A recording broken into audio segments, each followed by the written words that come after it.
Alexis et Antoine, bonjour. Alors vous êtes deux jeunes chasseurs sur la commune de Germigny. Est-ce que vous pouvez nous expliquer un peu votre approche de la chasse, comment vous êtes tombé dedans?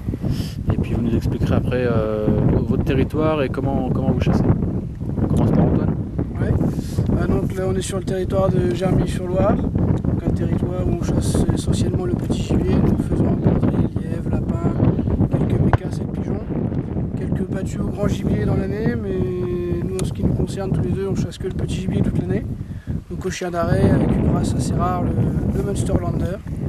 Donc moi personnellement comment je suis venu à la chasse, tout seul, personne dans ma famille chasse, ça m'a pris comme ça d'un coup, tout seul comme un grand.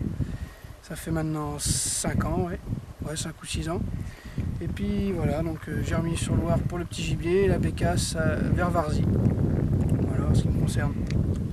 Alors Alexis Morin, moi je suis venu à la chasse, j'ai un oncle qui chasse dans le Loiret, mais je le voyais plus souvent que ça, mais je suis venu à la chasse un peu par moi-même. Et puis j'ai peiné à trouver un territoire, Antoine s'est mis à la chasse et puis après on s'est rejoint sur le territoire et on chasse tous les dimanches entre amis le petit gibier sur ce beau territoire. Donc là on va aller vers une petite partie du territoire de Germigny qui est sur les bords de Loire pour essayer de dénicher pourquoi pas un petit lapin ou un lièvre, et pourquoi pas un canard.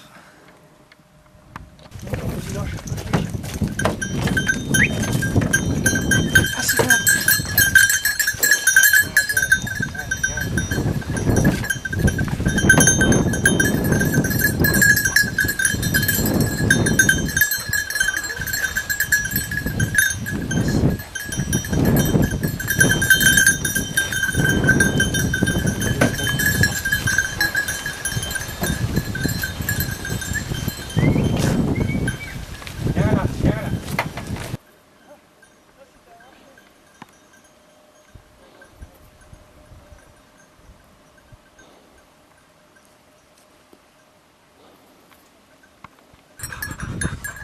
Nous on a participé donc à l'opération Dimanche à la chasse parce qu'il nous semble important de faire découvrir un monde qui est le nôtre à des personnes qui ont une image assez particulière de la chasse.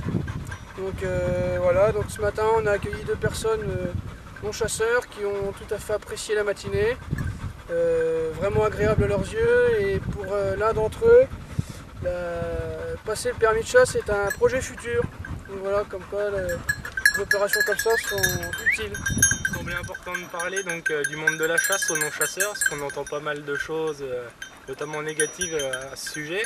Et on trouvait que cette opération était l'occasion de faire découvrir un peu ce bel univers à des gens qui ne connaissent pas et qui parlent souvent sans savoir. C'est bon? Ouais, une perdrix, c'est bien. Il faut bien en avoir là. Donc nous on chasse essentiellement aux chiens d'arrêt, donc les chiens d'arrêt, à la différence des chiens courants par exemple, le but c'est de bloquer le gibier. Donc on va laisser travailler les chiens et ils vont nous faire ce qu'on appelle un arrêt, c'est-à-dire qu'ils vont tenir le gibier, on aura ainsi le temps de s'approcher de l'animal et de pouvoir le tirer dans de bonnes conditions. Donc pour obtenir ça il faut une complicité avec le chien, donc pour ça il faut chasser avec son chien et surtout ne pas le contredire, il faut le laisser travailler relativement bien et obtenir cette complicité avec les années.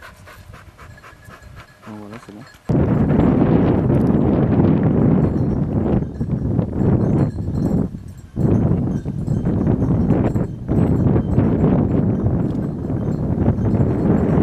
Et là la chienne est à l'arrêt, donc visiblement il y avait quelque chose. Donc on va la forcer pour faire décoller le gibier et voir ce qui va se passer. Et cool!